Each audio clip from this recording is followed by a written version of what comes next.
Welcome to this explainer. Look, let's just face facts right out of the gate. The 2026 real estate market, it feels absolutely punishing, with home prices remaining incredibly elevated in most major areas and mortgage rates staying stubbornly high. It's so easy to feel entirely defeated. But here's the premise we're exploring today. Buying a home in this environment doesn't just require a massive, top-tier income. It requires a bulletproof mathematical system.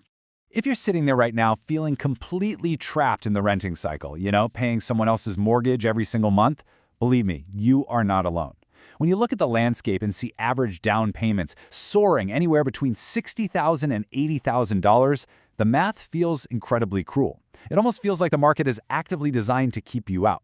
It's completely understandable to look at those numbers and ask yourself, is buying a home literally impossible now? Okay, let's dive into this. Because despite how grim the headlines look, thousands of first-time buyers are actually closing on homes every single month. How are they doing it? Well, the empowering truth we've distilled from our financial sources is summarized perfectly by a fundamental truth. The difference between them and everyone else isn't income. It's a system. It's not about making $1 million a year. It's about strategy. To get you there, we're going to walk through our 5-step playbook today. We'll cover finding your target number, freeing up cash, figuring out where to park it, utilizing hacks and programs, and finally, doing a quick reality check. All right, step 1 of our playbook, find your target number. Vague goals produce vague results, right? So we need to completely ignore what your friends are buying and focus on your monthly comfort zone. A home fund isn't just one giant bucket of cash. It's actually built on 3 distinct pillars. First up, you've got your down payment, which can range from 3 to 20%. Second, your closing costs. These are those sneaky hidden fees like legal and loan origination fees that always catch people off guard, usually eating up 2 to 5% of the purchase price. And third, cash reserves. Lenders really want to see 3 to 6 months of payment safely tucked away to cover your pity. That's principal, interest, taxes, and insurance. It's just to make sure you can actually weather an unexpected emergency.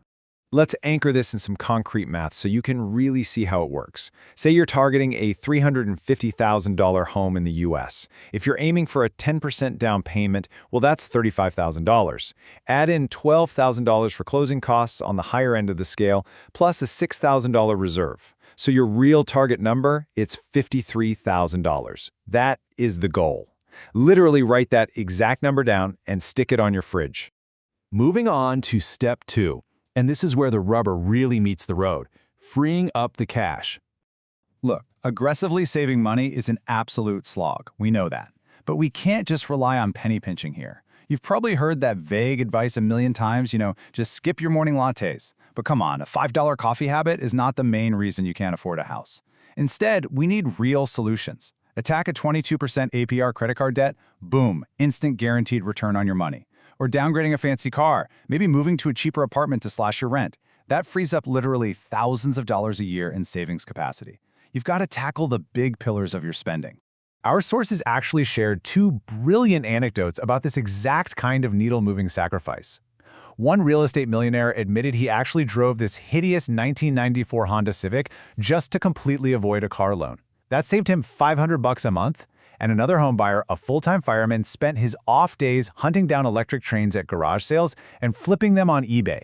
By executing that one specific side hustle, he saved $20,000 in a single year to buy his first home. Crazy, right? And this brilliantly illustrates the sheer power of compounding those sacrifices. If you've got a baseline savings of £350 a month, reaching a £41,400 deposit goal in the UK takes, nearly 10 years. But if you just cut a £45 monthly gym membership and skip a £1,000 annual holiday, you boost your monthly savings and shrink that timeline down to 6.5 years. Get aggressive and find a way to save $1,000 a month. You're unlocking the door to your house in just 4 years. All right, step 3, where to park it. So you absolutely must store this cash properly so you don't accidentally spend it or lose it to market volatility. In the finance world, there's this concept called melting ice. Basically, it means cash sitting in a standard zero-interest savings account is slowly losing its purchasing power to inflation over time. And because of this fear of melting ice, a lot of buyers feel this intense, almost overwhelming temptation to dump their down payment straight into the stock market to try and beat inflation. But hey, before you do that, remember this fascinating story from our sources? A 26-year-old pro NFL player walked into a financial advisor's office with $36 million. Saved entirely in a basic bank checking account. No way, right? Now, obviously, for $36 million meant to last a lifetime, yeah, that money should definitely be invested. But the core lesson here for homebuyers is absolutely crucial. While long-term cash must be invested, the short-term cash you need for a house deposit in the next 2 to 5 years, that has to stay completely safe from market crashes. So where should your hard-earned deposit actually go? Well, a standard checking account gives you exactly 0%. But as of mid-2026, high-yield savings accounts, or HYSAs, are yielding around 4 to 4.5%. Guys, that is literally free money generating while you sleep. And for UK buyers, check out the Lifetime ISA, or LISA. For properties under £450,000, the government actually gives you a massive 25% bonus on your savings. Choosing the right vehicle accelerates your timeline dramatically, all without risking your principal. Moving right along to step 4, hacks and assistance programs.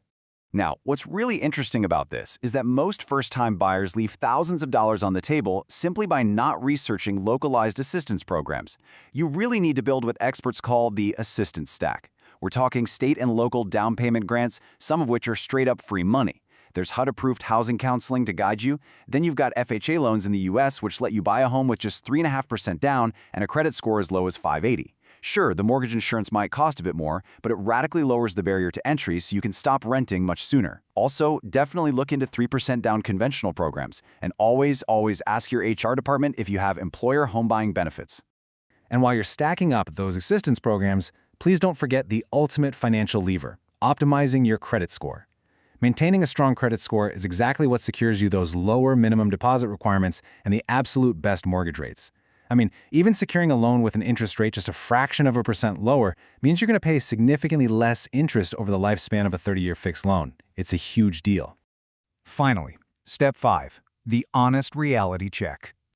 All right, we need a quick moment of tough love here, particularly for buyers looking in heavily overheated coastal metros where prices have completely detached from local wages. Look, sometimes, despite all your budgeting, all your side hustles, and all your meticulous saving, the math simply doesn't work. In some of these extremely hot markets, an average middle-class income truly just isn't enough to buy right now. And if you do the math and realize you're in that boat, you have 3 highly valid options. You can expand your geographic search to a more affordable area, you can wait for the market conditions to shift, or you can simply accept a longer savings timeline. Choosing to move or choosing to wait is absolutely not a failure. It's just a mathematically sound, honest assessment of the landscape. So the crucial point is this. The people who are successfully navigating this brutal housing market and actually getting the keys to their first home aren't doing anything exotic or magical. They simply follow a core blueprint. They set a precise target number, they open a dedicated high-yield account or LISA, they cut one major lifestyle expense to free up cash, and they automate their transfers. That's it. They just build the habit and they show up every single month without fail. We've laid out the entire system for you right here in this explainer. The math is clear, the ideal accounts are identified, and the strategic playbook is yours for the taking. You know exactly what to do to take control of your financial future. So, my final provocative challenge to you is this. What one thing will you cut from your budget today so you can buy your home tomorrow? Take that first step, run your numbers, and make it happen. Thank you so much for joining me to explore this today, and happy saving.